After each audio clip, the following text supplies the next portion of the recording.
Stanford University. This program is brought to you by the Stanford Humanities Center. For more information, please visit us at shc.stanford.edu.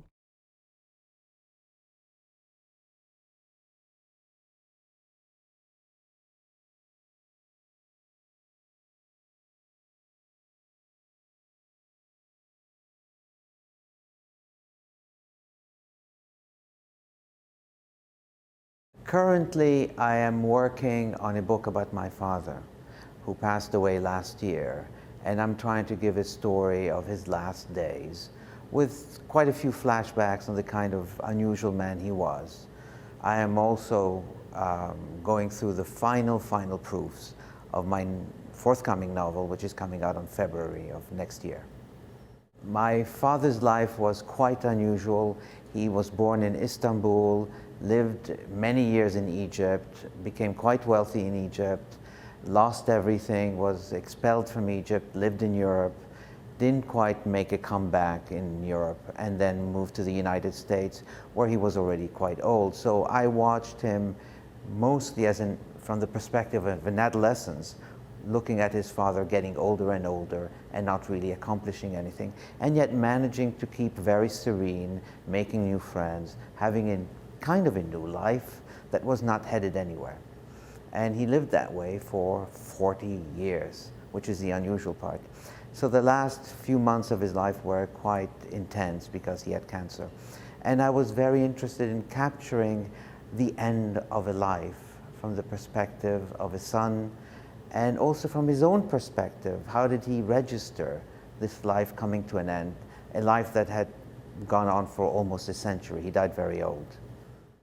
I've written in all kinds of genres, and I'd like to think that most everything I do is governed by one idea, which is that you are after something that is quite difficult to articulate.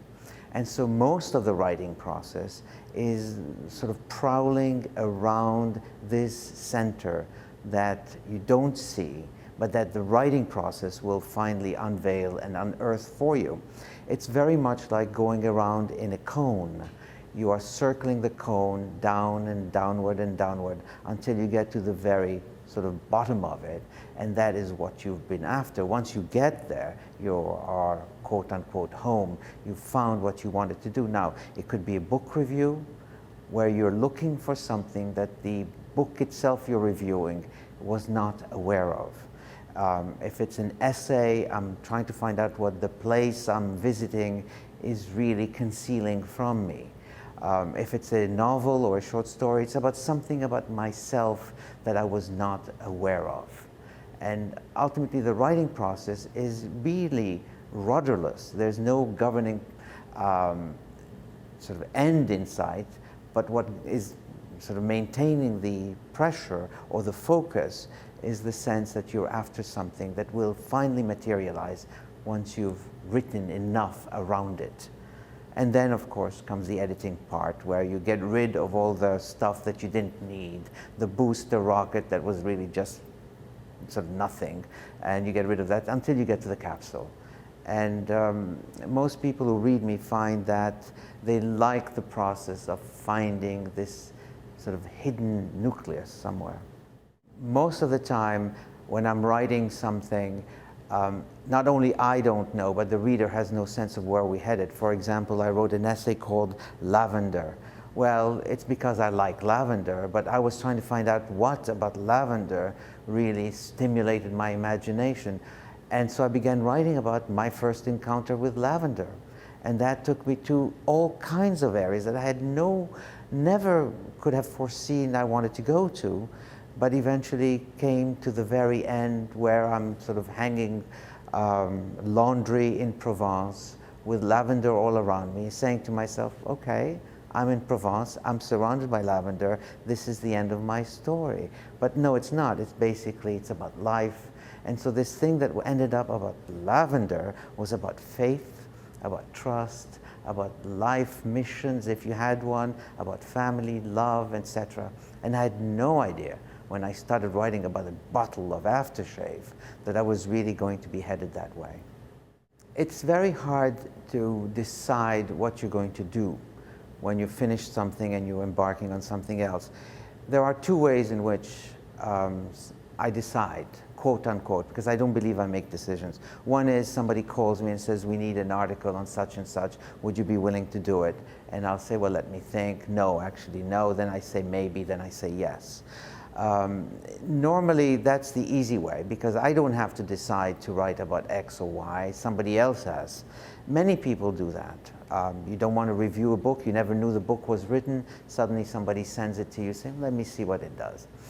The other half, which is really the parts that mean something to me, is suddenly I feel the need to articulate a problem. I'm visiting a street. I used to live there 40 years ago. It means something to me. What does it mean? What does it mean for me to walk that street with my son? What is happening to me? What happened to me 40 years ago? What is the thing I'm trying to prove beside the obvious? I'm returning to the place that was once my home.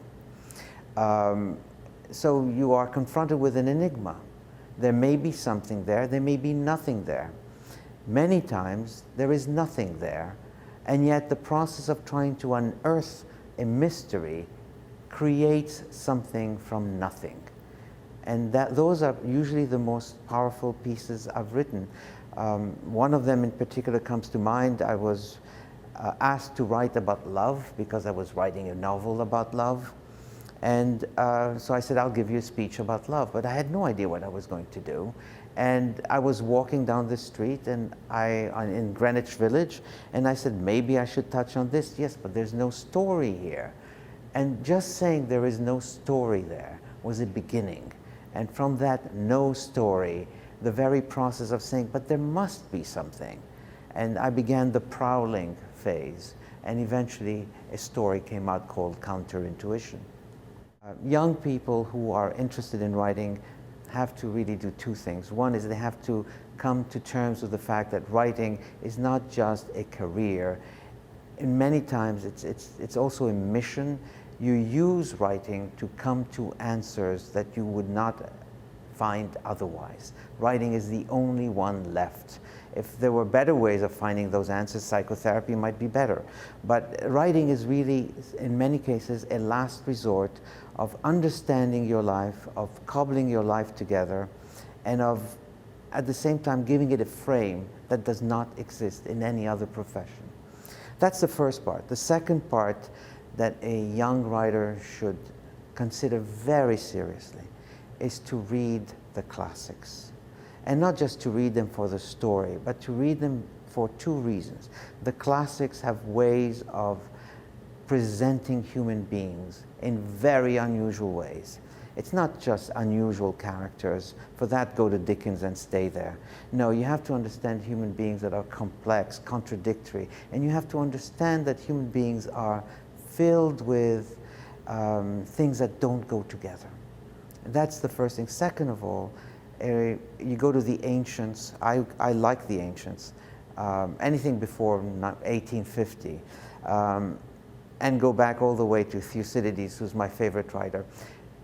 Learn how they write, learn how they think, and what is it about their style that is unusual? Why is style so important? Otherwise, the only advice I have for someone is, read the short stories that you see everywhere.